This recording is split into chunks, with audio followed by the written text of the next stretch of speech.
आज अपने जनपद में SBG यानी कि सोन बिंद गंगा टीवी इंडिया टीवी का जो शुभारंभ हुआ है, इस YouTube चैनल को मेरी तरफ से और पूरे जनपद की तरफ से बहुत बहुत शुभकामनाएं हैं कि आप इसी तरह से दिनों दिन उन्नति करते रहें। बहुत बहुत धन्यवाद।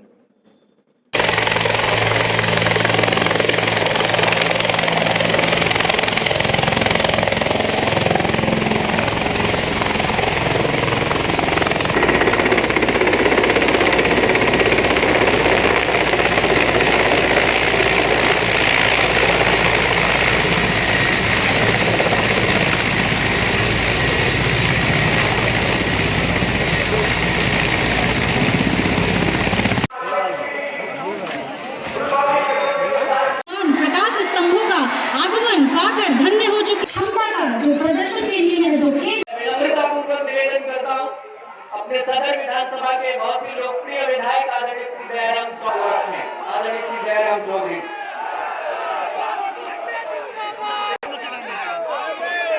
सांसद थे महात्मा बने उपस्थित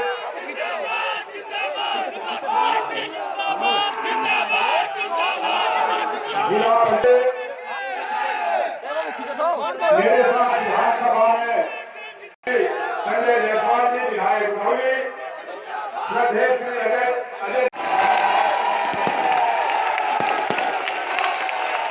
जिन्होंने भाषण देखे नारा लगा इस समय गड़गड़ाहट कम नहीं होनी चाहिए। बहुत ही सुंदर, बहुत सुंदर दृश्य आपने अपना स्नेह और आशीर्वाद भेज दिया है तालियों के माध्यम से हमारे माननीय गृह मंत्री जी को, साथ में हमारे माननीय मुख्यमंत्री जी और के जाते हैं तो मैं माननीय गृह मंत्री जी का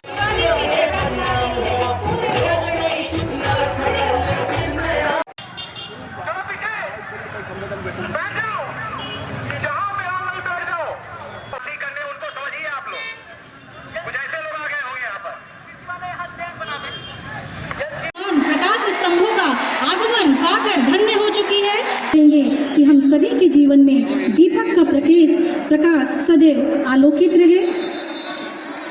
त्वमेकं सर्वभूतेषु स्थावरेषु चाहिए। ये उत्साह का उत्सव है, ये उत्साह का उत्सव है, ये खेल महाकुंभ है।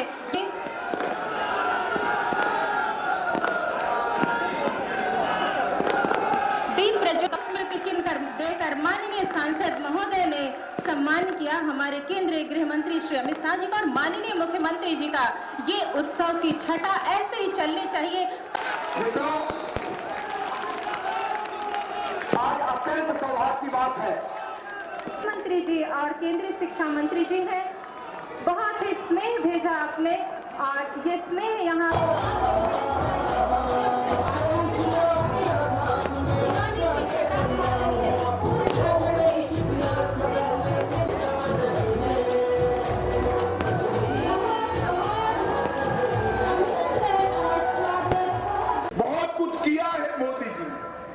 बहुत कुछ किया है योगी जी ने, मगर बहुत कुछ करना भी बाकी है।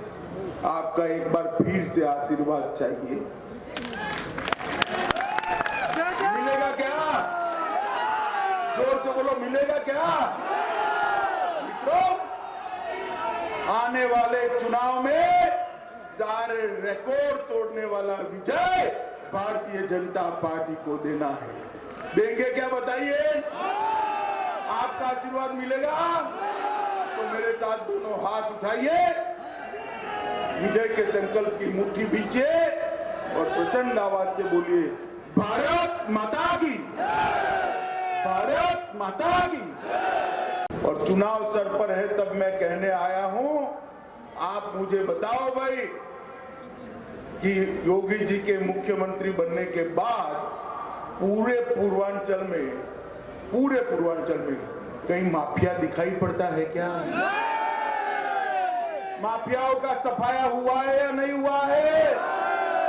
ये जो पलायन कराने आए थे, योगी जी ने यूपी में उनका पलायन करा दिया है। और इसी का कारण है कि यूपी में आज विकास आगे बढ़ा है।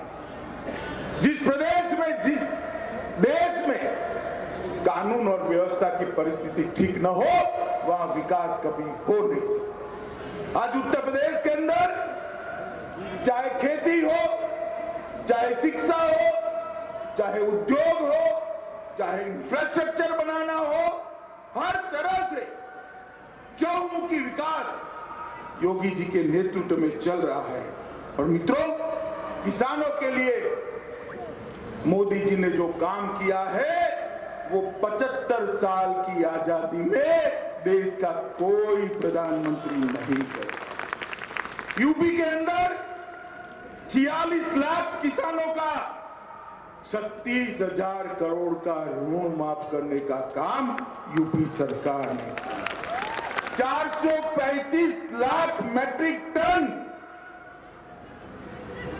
धान और गेहूं और 80,000 करोड़ के धान और गेहूं खरीदने का काम ये भारतीय जनता पार्टी की योगी सरकार ने किया, की सरकार बनाई।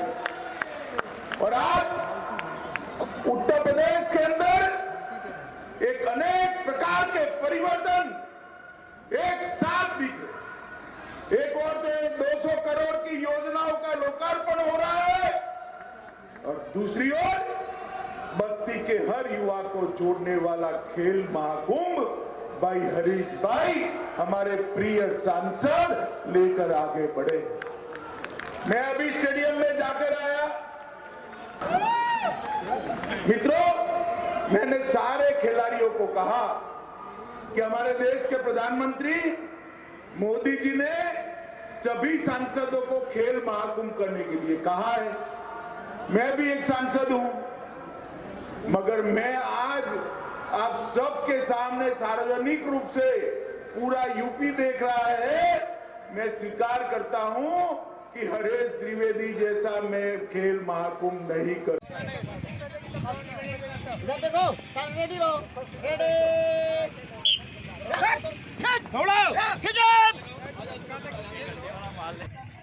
की प्रक्रिया प्रारंभ है। इस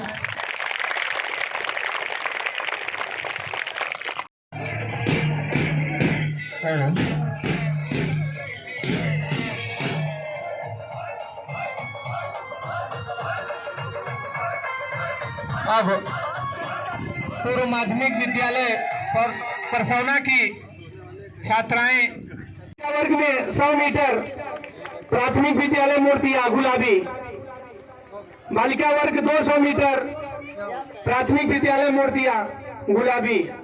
बच्चे अपने अपने कर्तव्य इस मैदान पर दिखाएंगे। हम दिल की गहराई से आप लोगों का धन्यवाद ज्ञापित करते हैं और आशा नहीं आपको पूर्ण विश्वास दिलाते हैं सम्मानित साथी, जहां भी आपको हमारी आवश्यकता समझ में आए। अभी हम शिक्षा समिति के सभापति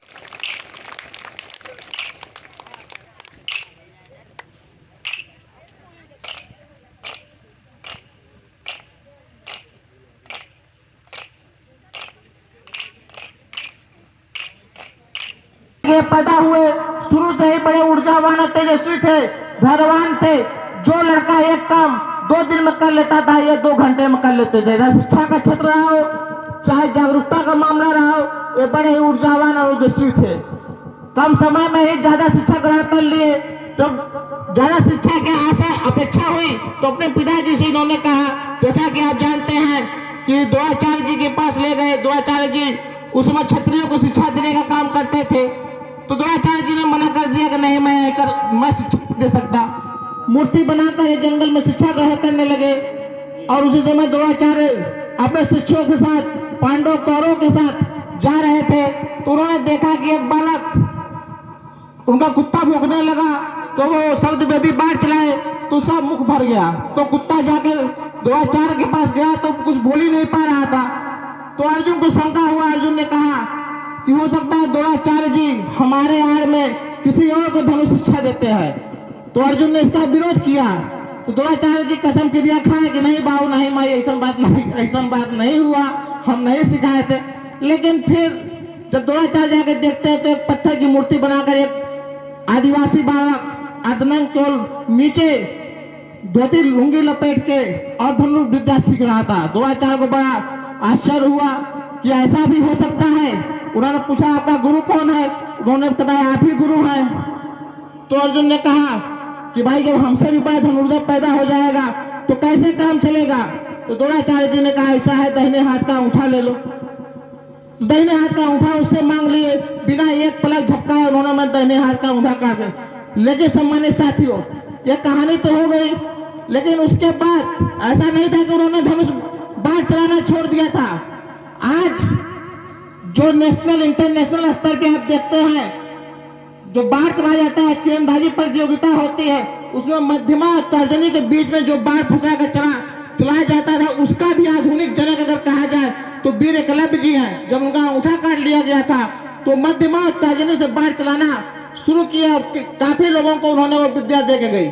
और छल के द्वारा, जैसा कि आप जानते हैं, छल के द्वारा उनको स्वयं मारा गया। उनसे भी ज्यादा बलवान उनके पुत्र केतुमान थे। केतुमान को चूंकि वो तो स्पेशली लगाया गया जिसमें 100 हाथियों के बराबर ताकत थी, तो भीम छल पूर्वक केतुमान को मारने का काम किए। सामान्य साथियों, तो नहीं इतिहास की बात। आज भी जो परिस्थितियां चल रही है, कहने की बात नहीं है। हमारी बहन कह रही थी कि अंगूठा काट लिया जाता है, बिल्कुल सही कही। आज भी तमाम जगह पे हमने देखने का काम किया, तमाम चीजें हमने देखने का काम किया कि समय बीतता गया। आप यहाँ साम्राज्य हुआ करता था, आप यहाँ के राजा हुआ करते थे, आपने जंगल बनाया, डांड बनाया, मेड़ बनाया, लेकिन कहीं न कहीं से आप पढ़े लिखे नहीं थे, शिक्षित नहीं हो पाए और लोग खतौनी बनाते चले गए।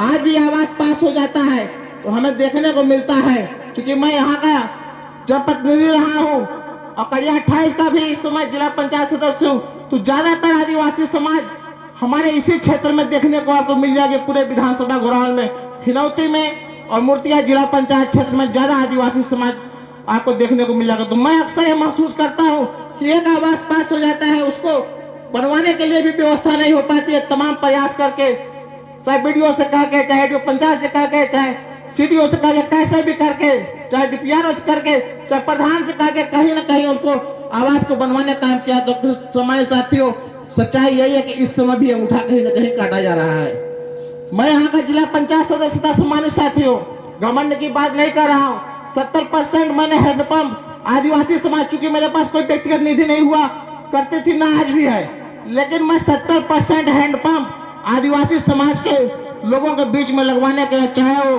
महाव रहा हो, चाहे बर्दिया रहा हो, सिकमा भाई वगैरह बैठे, महाव के भी साथी बैठे हैं, जानते, चाहे सद्दुवारी रहा हो, चाहे बरतनरा रहा हो, चाहे सिद्धुआ रहा हो, चाहे तमाम जो आदिवासी, चाहे कोहरथा रहा हो, आदिवासी समाज के बीच में मैंने अपना ज्यादा से ज्यादा 70% हैंडपंप देने का काम किया। और हर ग्राम पंचायत में, चाहे सिद्धुआ रहा हो, विधायक बता रहे थे कि मैं बना दिया, हॉस्पिटल बनवा दिया, लेकिन उसका रोड मैंने बनवाया। वहाँ पे सीसी रोड जो बना मैंने बनवाया अपने जिला पंचायत के समय। 3 रोड मैंने यहाँ देने का, तो हर क्षेत्र में मैंने काम करने का प्रयास किया। कोहरथा में वीर एकलव्य जी का मैंने चौतरा बनवाने का काम किया। गोपी भाई बैठे हैं, वहाँ पे चौतरा बनवाने का काम किया। यहाँ का भी चौतरा पास हो गया है, यहाँ पे भी चौतरा नहीं बन पाया क्योंकि अभी अध्यक्ष नहीं था, चुनाव हुआ, उधर कोरोना काल की वजह से तमाम दिक्कतें आ गई, कहीं ना कहीं काम नहीं हो पाया। लेकिन यहाँ का भी चौतरा सेंक्शन हो गया, ये भी चौतरा आपका बनेगा जिला पंचायत के माध्यम से। अब तो भाई राजकुमार भी आ गए हैं, लेकिन यह है कि ये चौतरा आपका बनेगा। उसके अलावा सम्मानित साथियों, जितना बन पड़ा आदिवासियों के हित के लिए, जो मुझसे हो सका ज्यादा से